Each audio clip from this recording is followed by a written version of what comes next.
నల్గొండ జిల్లా మిర్యాలగూడలో కల్తీ పాల ప్యాకెట్లు వినియోగదారుల్లో కలెక్తున్న పట్టణంలోని రెడ్డి కాలనీకి చెందిన రంగయ్య, స్థానిక రామాలయం పూజ ఫణికుమారాచార్యులు ఇంకా పలువురు సమీపంలో ఉన్న రెడ్ రోజ్ మిల్క్ సెంటర్ లో వీటీ ఫ్లక్స్ కు సంబంధించిన పాల ప్యాకెట్ కొన్నారు. వాటిని గిన్నెలో పోసి మరిగిస్తూ నురగలు పైకి లేచి దుర్వాసన వేయడంతో పాటు పాల అడుగు భాగంలో గడ్డలుగా పేరుకు గమనించిన వినియోగదారులు ప్యాకెట్ టోల్ ఫ్రీ నంబర్ లో సంప్రదించగా ఎటువంటి స్పందన లేదు. వీటి మిల్క్ సంబంధించి పాల ప్యాకెట్లలో తరచూ ఇలా ఎన్నో జరుగుతున్నాయని వినియోగదారులు పేర్కొంటున్నారు. పాలలో కొత్తలో కెమికల్స్ వాడటం వలన ఇలా జరుగుతుందని భావిస్తారు. ఇటువంటి పాలు తాగడం వల్ల పెద్దలతో పాటు ఇతరులకు అనారోగ్యం బారిన పడే ప్రమాదం ఉన్నందున అధికారులు తనిఖీలు జరిపి పాల కల్తీని అరికట్టాలని వారు కోరుతున్నారు. ఆరోగ్యాన్ని ఇవ్వాల్సిన పాలు అక్రమార్కుల ధనార్జన వలన విషయంగా మారి అనారోగ్యాలను అంటగట్టడం పట్ల వినియోగదారులు ఫుడ్ వాళ్ళు మాత్రం ఎలాంటి చర్య తీసుకోలేదు. ఇదే ఇయర్ కింద ఇక్కడ ఫుడ్ వాళ్ళు దీని మీద అటాచ్ చేసినప్పుడు ఎలాంటి చర్య తీసుకోలేదు. దీని వల్ల ఇదే రిపీట్ అవుతుంది. దీని వల్ల అధికారులు మాత్రం చర్య తీసుకోవాలి.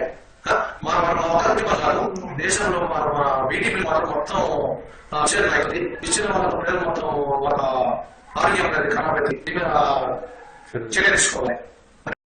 ఎక్కువ బయట పాలు వాడుతున్నాం. ఈ మధ్యన పాలు పైస్తున్నట్టు బీటీఎం పాలున్నాం. ఒకసారి పాలు చేస్తే తయారైంది.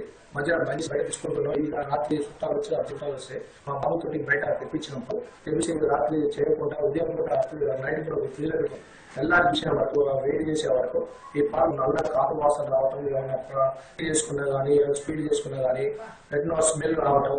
దీనివల్ల పిల్లలకు కానీ చిన్నపిల్లలు కానీ పెద్ద ముసలి కానీ వీటి వీటి మాత్రం పెద్దలకు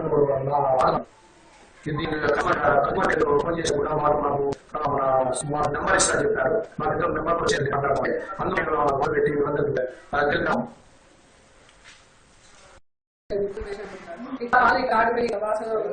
ప్రసాదాలు చేసుకుంటాం. ఇట్లా వాడితే ఎట్లా చెప్పండి.